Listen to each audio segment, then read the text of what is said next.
Hari-hari dan perjalanan hidupnya dihabiskan di atas sadel pedal, terus mengayuh. Hal itulah yang terus ia lakukan setiap harinya. Meski hanya mendapat upah kecil dari pelanggannya sebagai bayaran jasanya, tubuhnya kecil, tidak sebanding dengan ukuran becak atau tubuh pelanggannya.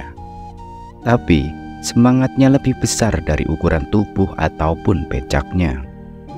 Sejak pagi, ia sudah mulai menyusuri jalan. Pribadinya ramah, tentunya terlihat dari senyum yang tak pernah pudar dari wajahnya. Menurut mereka yang mengenalnya, ia tidak pernah mematok harga. Berapapun yang diberikan, dengan ikhlas diterimanya. Jadi tidak heran kalau ada saja pelanggan yang membayarnya lebih. Ya, mungkin karena rasa kasihan atau tidak tega melihat tubuh kecilnya dan napas yang terdengar ngos-ngosan. Semangatnya mengalahkan teriknya matahari dan curamnya jalanan. Bai Fangli namanya. Laki-laki ini tinggal di gubuk reot nyaris rubuh yang ada di lingkungan kumuh bersama kebanyakan tukang becak, penjual asongan, dan pemulung lainnya. Di gubuk ini pun ia menyewa secara harian. Tidak hanya barang di dalam rumahnya, atau tidak banyak barang di rumahnya, hanya ada satu tikar tua rusak, sebuah kardus berisi beberapa baju tua, selimut tipis penuh tambalan, dan juga satu piring serta gelas yang juga terbuat dari seng. Di pojok ruang tergantung lampu minyak tanah sebagai sumber pencahayaan seadanya.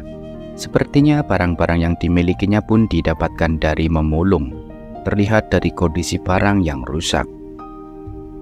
Sebenarnya penghasilannya cukup untuk membeli makanan dan minuman yang layak, membeli pakaian yang layak untuk menggantikan baju tuanya yang hanya sepasang, atau bahkan membeli sepatu untuk menggantikan sepatunya yang sudah bolong. Tapi ia tidak pernah melakukannya. Bahkan berniat untuk menggantikan barang-barang tua itu tidak pernah ada di rencana hidupnya. Ia lebih memilih untuk menyumbangkan semua uang hasil kerja kerasnya ke sebuah yayasan sederhana, rumah singgah yang mengurusi tidak kurang 300 anak yatim, piatu, dan miskin yang ada di Tianjin. Yayasan yang mendidik anak-anak yatim piatu melalui sekolah. Suatu ketika, hatinya tiba-tiba terenyuh saat melihat seorang anak laki-laki kurus yang kira-kira berusia 6 tahun.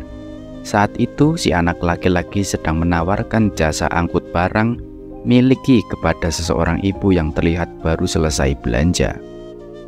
Tubuh kecilnya terlihat oleh sang mengangkat beban berat itu, tapi ia tidak menyerah. Belanjaannya yang beratnya berkali lipat dari berat tubuhnya tetap dia angkut hingga tugasnya selesai. Laki-laki kecil itu tidak dapat menutupi kegembiraan yang terpancar dari wajahnya ketika si ibu mengeluarkan recehan dan memberikannya sebagai upah. Sambil menengadahkan wajahnya, ia seperti terlihat sedang mengucap syukur. Beberapa kali Bai Fangli memerhatikan anak laki-laki itu, mulai dari kegiatannya mengangkut barang hingga pergerakannya setelah pasar mulai sepi. Setelah mengetahui kemana langkah kecil itu pergi, hati Bai Fangli semakin sedih. Bagaimana tidak, setelah pasar mulai sepi, tubuh mungil itu mulai berkeliling pasar untuk mengais tempat sampah, mencari sesuatu yang dapat ia makan.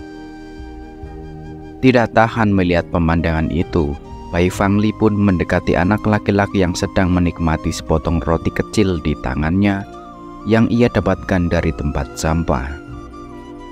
Bai Fangli heran, kenapa anak itu tidak membeli makanan sederhana dari hasil upahnya bekerja mengangkut barang. Ia pun menanyakannya langsung kepada lelaki kecil yang saat itu ada di hadapannya. "Uang yang aku dapatkan untuk membeli makan adik-adik," jawab anak itu. "Orang tuamu di mana?" lanjut Bai Fangli. "Aku tidak tahu. Ayah ibu pemulung. Tapi sejak sebulan lalu, setelah mereka pergi memulung, mereka tidak pernah pulang lagi.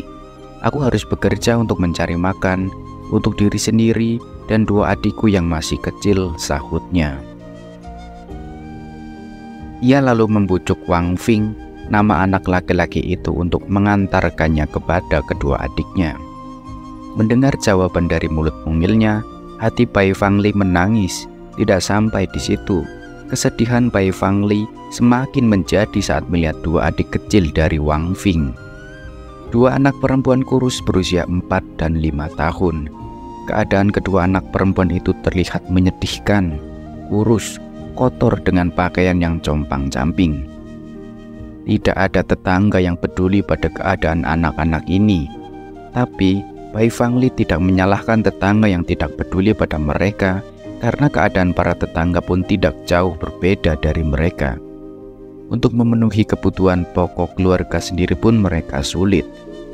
Melihat kesulitan dan lingkungan yang tidak mendukung itu, Bai Fangli memutuskan membawa ketiga anak itu ke yayasan. Kepada pengurus yayasan, Bai Fangli mengatakan bahwa ia sendiri yang setiap hari akan mengantarkan semua penghasilannya untuk membantu anak-anak itu.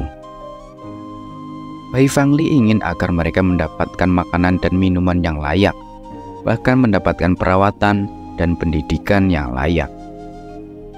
Sejak saat itulah, Bai Fangli dengan penuh semangat menjalani pekerjaan demi anak-anak yang ia titipkan di yayasan. Ia memberikan seluruh uang penghasilannya setelah dipotong biaya kebutuhan pokok sehari-harinya. Seluruh uangnya ia sumbangkan ke yayasan untuk sahabat-sahabat kecilnya yang kekurangan. Ia merasa sangat bahagia melakukan semua itu di tengah kesederhanaan dan keterbatasan yang dimilikinya. Baginya, menjadi kemewahan luar biasa jika ia beruntung mendapatkan pakaian rombeng dari tempat sampah yang masih layak pakai. Hanya perlu sedikit menjahit bagian yang robek dengan kain lain, tidak masalah jika warnanya berbeda. Tapi masih cukup bagus, gumamnya bahagia. Bai Fangli mengayuh becak tuanya setiap hari. Tidak ada kalau aku harus menderita. Yang penting anak-anak itu dapat makanan dan minuman yang layak, juga dapat bersekolah.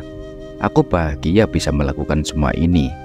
Jawaban inilah yang selalu ia katakan saat orang-orang bertanya, "Mengapa kamu mau berkorban demikian besar untuk orang lain tanpa peduli dengan dirimu sendiri?" Hari demi hari, bulan demi bulan, dan tahun demi tahun, hingga hampir 20 tahun Bai Fangli mengayuh becaknya demi mendapatkan uang dan menambah donasinya pada yayasan yatim piatu itu. Saat berusia 90 tahun, dia mengantarkan tabungan terakhirnya sebesar Rp 500 atau sekitar Rp650.000 yang disimpannya dengan rapi dalam sebuah kotak. Bai Fangli berkata, "Aku sudah tidak dapat mengayuh becak lagi. Aku tidak dapat mengembang atau menyumbang lagi. Mungkin ini uang terakhir yang dapat aku sumbangkan," katanya dengan wajah sendu. Semua guru di yayasan itu menangis. Bai Fangli menutup usia pada usia 93 tahun. Ia meninggal dalam kemiskinan. Sekalipun begitu, dia telah menyumbangkan uang yang kira-kira berjumlah 350.000 RPM atau sekitar setara 470 juta rupiah selama hidupnya. Uang ini telah membantu kurang lebih 300 anak miskin di yayasan yatim piatu itu. Oke, terima kasih teman-teman. Semoga kisah Bai Fangli bisa menjadi contoh, bisa menjadi inspirasi bagi kita semua. Yang pada intinya kita harus berbagi kepada yang lebih membutuhkan daripada mengedepankan egois kita sendiri. Terima kasih sudah menonton.